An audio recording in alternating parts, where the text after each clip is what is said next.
Cuán firme cimiento se ha dado a la fe de Dios en su eterna palabra de amor. Con el propósito de compartir con usted las inmutables verdades de la palabra de Dios, presentamos A través de la Biblia, un estudio detallado y sistemático de toda la Biblia que le ayudará a conocer lo que Dios ha revelado para nuestro provecho espiritual. Estos estudios bíblicos fueron diseñados y elaborados por el Dr. J. Vernon McGee, versado maestro de la Biblia, quien dedicó la mayor parte de su vida a la enseñanza clara y sencilla de la palabra de Dios. Acompáñenos, pues, mientras avanzamos en nuestro recorrido a través de la Biblia. Cuán firme cimiento la palabra de Dios. Es un gozo estar nuevamente con usted, amigo oyente, para traerle otro estudio de la serie A través de la Biblia. Y volvemos hoy a esta sección donde el Señor está reprendiendo a la gente a causa de sus pecados sociales. Más adelante Él les reprenderá por sus pecados religiosos. Pero aquí Él trata con los pecados sociales que tienen que ver con el hogar y con la familia. Y de manera específica, era indicado en el versículo 11 de este capítulo 2, prevaricó Judá, y en Israel y en Jerusalén se ha cometido abominación, porque Judá ha profanado el santuario de Jehová, que él amó. ¿Y qué fue lo que hicieron ellos? Bueno, aquí se nos presenta de una manera llana y clara, que no deja lugar a dudas. En la segunda parte de este mismo versículo 11, dice, y se casó con hija de Dios extraño. Es decir, que se casaron con mujeres paganas. Ahora, ¿qué podemos decir en cuanto a sus propias mujeres? Bueno, el Señor les dice aquí en el versículo 13 de este capítulo 2 de Malaquías, y esta otra vez haréis cubrir el altar de Jehová de lágrimas, de llanto y de clamor. Así que no miraré más a la ofrenda para aceptarla con gusto de vuestra mano. Bueno, ellos habían hecho a un lado a sus propias esposas, se habían divorciado de ellas, se habían casado con las muchachas paganas que habían conocido. Pero aún así continuaban yendo al altar, al templo, para adorar y llevar sacrificios. Y Dios dice, así que no miraré más a la ofrenda para aceptarla con gusto de vuestra mano. Y en el versículo 14 agrega, mas diréis, ¿por qué? Porque Jehová ha atestiguado entre ti y la mujer de tu juventud, contra la cual has sido desleal, siendo ella tu compañera y la mujer de tu pacto. Note usted que dice, mas diréis, ¿por qué? Y otra vez ellos se sienten heridos y con una nota de sorpresa dicen, ¿por qué? Nosotros somos gente buena, vamos al templo a adorar. Y entonces Él dice claramente en este versículo 14 que hemos leído, leámoslo otra vez, mas diréis, ¿por qué? Porque Jehová ha atestiguado entre ti y la mujer de tu juventud, contra la cual has sido desleal, siendo ella tu compañera y la mujer de tu pacto. Ahora, la mujer de tu juventud es la primera esposa. Algunos expositores bíblicos consideran que el siguiente versículo, el versículo 15 de este capítulo 2 de Malaquías, es el más difícil de todo este libro. Bueno, si usted es un predicador sencillo, como lo somos nosotros, solo tiene un significado, porque eso es lo que dice, y leemos aquí en la primera parte del versículo 15, ¿no hizo él uno? Es decir, un hombre y una mujer. Leamos todo este versículo 15 que dice, ¿no hizo él uno, habiendo en él abundancia de espíritu? ¿Y por qué uno? Porque buscaba una descendencia para Dios. Guardaos pues en vuestro espíritu, y no seáis desleales para con la mujer de vuestra juventud. Dios dice que Él ha rechazado sus sacrificios porque andaban mal en la familia. Ellos habían dejado de lado la mujer de su juventud para poder casarse con estas mujeres paganas. Y ese era el propósito de esto. En nuestro programa anterior observamos lo que el Señor Jesucristo dijo y señaló como una razón definitiva y específica para el divorcio. Y esa razón, como cualquiera otra, era a causa de la dureza del corazón de los hombres y las mujeres debido al pecado que había entrado en el mundo. Y luego el apóstol Pablo presenta claramente lo que deben hacer cuando un creyente y un incrédulo se casan. Y nos damos cuenta que el Señor no estaba hablando en cuanto a una situación así, sino que estaba hablando a gente que era de la misma raza, y todos, se supone, adoraban al mismo Dios. Pero el apóstol Pablo dice, para beneficio del creyente de Corinto, porque algunos que se habían convertido allí ya estaban casados. ¿Y qué es lo que ellos debían hacer? Bueno, si el incrédulo desea permanecer contigo, y pueden tener un hogar donde hay paz y felicidad, entonces deben continuar. Pero si eso es imposible, si el incrédulo decide apartarse y se marcha, entonces el creyente no está bajo ninguna obligación. Y por esa razón nosotros creemos que se permitiría el divorcio. Ahora, este pasaje de Malaquías es el pasaje más largo que tenemos en el Antiguo Testamento en este tema del divorcio. Dios no ha dado una base muy amplia para el divorcio bajo la ley, como pudimos observar en nuestro programa anterior, allá en el capítulo 24 de Deuteronomio. La base que Él presentó en ese capítulo es de si el hombre o la mujer eran hallados indecentes. Esa es una expresión genérica que incluye tanto al hombre como a la mujer. Es decir, que si la mujer encontraba algo indecente en el esposo, también sería aplicable. Y aquí tenemos algo que opinamos nosotros ha sufrido negligencia, y es algo importante. Y es aquello que anda mal hoy. Y no es tanto este asunto del divorcio hoy, sino es el hecho de que hay algunos que se están casando, es decir, aquellos que se están casando y que no deberían hacerlo. Permítanos ilustrar esto con parte de una carta que nos ha llegado de una de nuestras oyentes, en la cual nos dice que ella aprendió del Señor algo que nunca hubiera aprendido si no se hubiera visto privada por un tiempo de la palabra de Dios a través de las transmisiones radiales debido al cierre de la emisora que transmitía los programas. Ella dice que comenzó a sentir un hambre muy profunda por el conocimiento que sólo se encuentra en la palabra del Dios vivo y verdadero. Y dice ella que cierta noche, como a las 2 de la mañana, se despertó y despertó a su esposo y compartió con él el hambre que tenía por Cristo. Ella pensaba que conocía a Cristo, pero no le había permitido a él tomar el control de su vida. Luego de haber orado, ella fue llenada con una paz más allá de lo que se puede describir. Ella dice que el matrimonio de ella es algo lindo y todo a causa de Cristo. Dice que su esposo había aceptado a Cristo cuando solo tenía 7 años de edad, y que sería imposible describir en realidad todas las bendiciones que han recibido juntos desde aquella noche cuando hicieron esa oración. Y el Señor, cuando da a sus hijos, da de manera abundante. ¿Ve usted, amigo oyente? Es el matrimonio lo que es importante. Y uno no puede corregir ciertas situaciones cuando andan mal desde el comienzo. Así es que hay que regresar al principio mismo. El Señor Jesucristo fue al principio, y el apóstol Pablo hace referencia a eso. Y en el versículo 15 de este capítulo 2, Malaquías está haciendo referencia a esto también. ¿No hizo él uno? Es decir, uno solo. Adán y Eva eran uno. Eso es lo importante de notar de nuestra parte. En nuestro programa anterior vimos que no había ayuda idónea para Adán. Él no tenía ninguna ayuda de este mundo inferior a él, es decir, ese mundo animal. Tampoco pudo encontrar compañía en los ángeles. Como pudimos ver, Dios tomó entonces una costilla de Adán, y esto no es un relato insensato. Pero, ¿por qué no hizo Dios a la mujer del polvo de la tierra como hizo al hombre? Bueno, porque Él quiere señalarle al hombre de manera muy directa que la mujer es parte del hombre. El hombre es solo una mitad del hombre sin la mujer. Y ese es el cuadro que tenemos. Como dijimos, ella no fue sacada de su cabeza para que fuera superior. Tampoco fue sacada de sus pies para que fuera su sierva. Ella ha sido tomada de su lado para ser su compañera. Ella es su ayuda. Juntos van a llegar a ser uno solo. Ahora, ¿cómo puede 1 más 1 ser igual a 1? Bueno, esa es la aritmética de Dios, y es correcta, digamos de paso. Ahora, en el versículo 23 del capítulo 2 de Génesis leemos, «Dijo entonces Adán, esto es ahora hueso de mis huesos y carne de mi carne. Esta será llamada varona, porque del varón fue tomada». Ahora, ¿qué es la mujer? Bueno, en hebreo la palabra para hombre es ish. Por lo tanto, ella es isha. Es el otro lado. Nosotros le llamamos masculino y femenino, pero es sencillamente la otra mitad de él, la otra parte del hombre.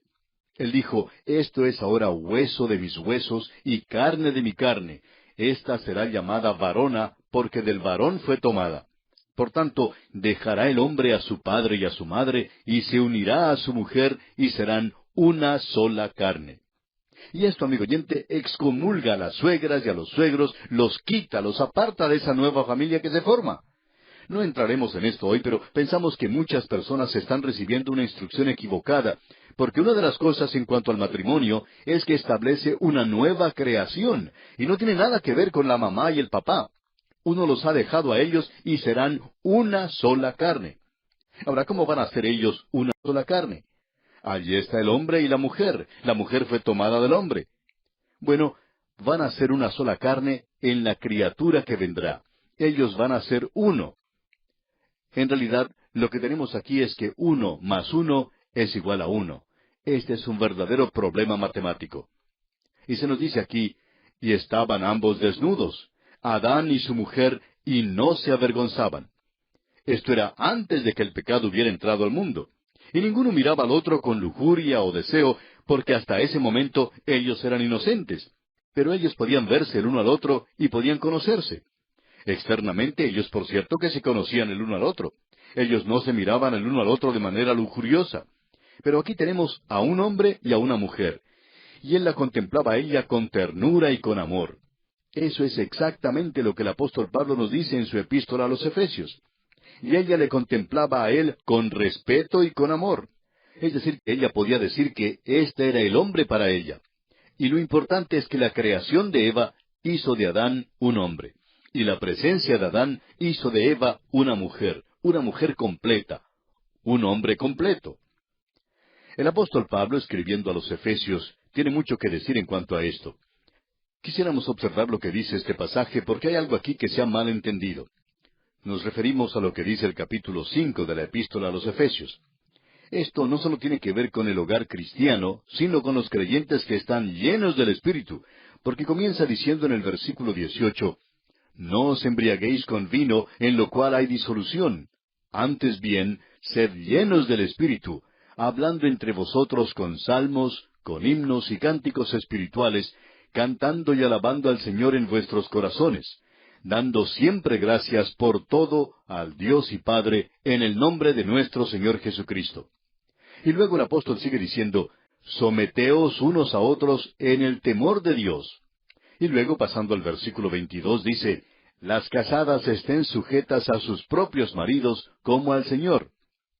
Ahora, esto no quiere decir obediencia aquí. Él no está hablando de obediencia. Él está hablando de que ella tiene que responder al hombre. Ella es la otra parte del hombre, pero por necesidad de dirección, el hombre es la cabeza de la mujer. ¿Por qué? Porque hace falta tener una cabeza. Ahora, no es que ésta sea una monstruosidad con 2 cabezas. Y sigue diciendo el apóstol, así como Cristo es cabeza de la iglesia, la cual es su cuerpo, y Él es su Salvador. Así que, como la iglesia está sujeta a Cristo, así también las casadas lo estén a sus maridos en todo. Y esto está basado en lo siguiente, maridos, amad a vuestras mujeres. Hay algunos que opinan que a la mujer se le pide que sea obediente a un alcohólico y que le siga hasta cuando va a la cantina. Si usted piensa que eso es lo que el apóstol Pablo está diciendo aquí, amigo oyente, entonces permítanos decirle que usted está completamente equivocado y debe leer todo esto. Dice, maridos, amad a vuestras mujeres. Esta es la clase de esposo al cual ella debe responder. Y creemos que el hombre tiene que ser el primero en decirle a la esposa, yo te amo. Y entonces, cuando él dice esto, ella debe responder, yo te amo también. Y esto nos lleva a decir lo siguiente, que no hay tal cosa como frigidez en la mujer. Esto ha sido malentendido, porque si ella tiene al esposo apropiado, entonces ella responderá a ese hombre que la trata a ella de la manera correcta, y él es su esposo en el Señor. Maridos, amad a vuestras mujeres, así como Cristo amó a la iglesia y se entregó a sí mismo por ella. Creemos que los jóvenes del día de hoy necesitan mucha más instrucción que la que están recibiendo, y no necesitan recibirla en una escuela pública, porque lo único que se glorifica allí es el sexo. Ahora quisiéramos tratar hoy este asunto desde un punto de vista un poquito diferente de lo que se le ha presentado antes, porque esto necesita ser enfatizado en nuestro día. Y permítanos comenzar diciendo que existe en el presente una obsesión por el sexo que es algo aterrador Y es muy alarmante. Uno solo tiene que observar la literatura contemporánea para reconocer esto. En la revista Decisión, publicada por la organización Billy Graham, se publicó un editorial allá en el año 1964, en el cual se decía: así es que nuestros jóvenes recorren el camino hacia el infierno en una atmósfera que haría enfermarse a cualquier animal que se precie de serlo. Y nadie piensa que eso es de importancia o que es tan malo como parece. Esa es una declaración muy buena, por cierto. Y un destacado escritor cristiano dice: ¿dónde están esos clamores externos que se equiparan a las voces internas del alma, que a veces murmura tenebrosamente y otras veces clamorea vigorosamente que todas las cosas no andan bien, que estos pies porfiados están recorriendo el camino de la ira, el camino del juicio? Y luego él dice: la respuesta no es sencillamente presentar más leyes, sino que se encuentra en la regeneración por medio del Espíritu, quien es el único que puede encender las almas de los hombres con una sed enviada divinamente por una pureza más grande, tanto para el individuo como para la política. Aparte de tal purga y quema espiritual, el hombre se hunde bajo el peso y la corrupción de sus propios pecados. Ahora, esto es algo que se publicó allá en el año 1965. Pero hay otras voces que se dejan escuchar en alarma. A nuestro alrededor se puede escuchar a quienes abogan por ese culto neurótico que reclama falsamente que todo ese énfasis en el sexo es una señal de una nueva era, más amplia e iluminada. La realidad es que no hay nada nuevo en cuanto a esto. Más aún, no señala la entrada a una vida abundante. Por el contrario, caracteriza la defunción de todas las civilizaciones decadentes y en decadencia, como Egipto, Babilonia, Grecia y Roma, para señalar solo unas pocas. El símbolo del sexo señala la declinación y la caída de mucha gente noble y destacada. Es parte del estertor de muerte de una nación declinante. La Revolución Francesa señaló la partida de la gloria de Francia, y fue durante esa época que la prostituta fue colocada y adorada sobre un altar. Ahora, la excusa que se presenta para dar esta atención anormal y desmesurada a este tema dado por estos proveedores de inmundicia y lujuria es que una generación puritana del pasado quiso taparlo completamente. Se hace la acusación falsa de que la Biblia y la Iglesia han desaprobado ese tema del sexo hasta que lo han vuelto un tabú hoy, y que solo puede ser susurrado en secreto. Más aún, acusan que los fracasos de los matrimonios del presente y el aumento de los divorcios es la gran ignorancia de los jóvenes. Que si ellos solo conocieran en cuanto a este tema tan fascinante, dice esta clase de gente, habría mucho más éxito en el matrimonio. Debemos decir que quizá la tragedia de esto es que los puritanos quizás se fueron a un extremo. Estamos de acuerdo con esto.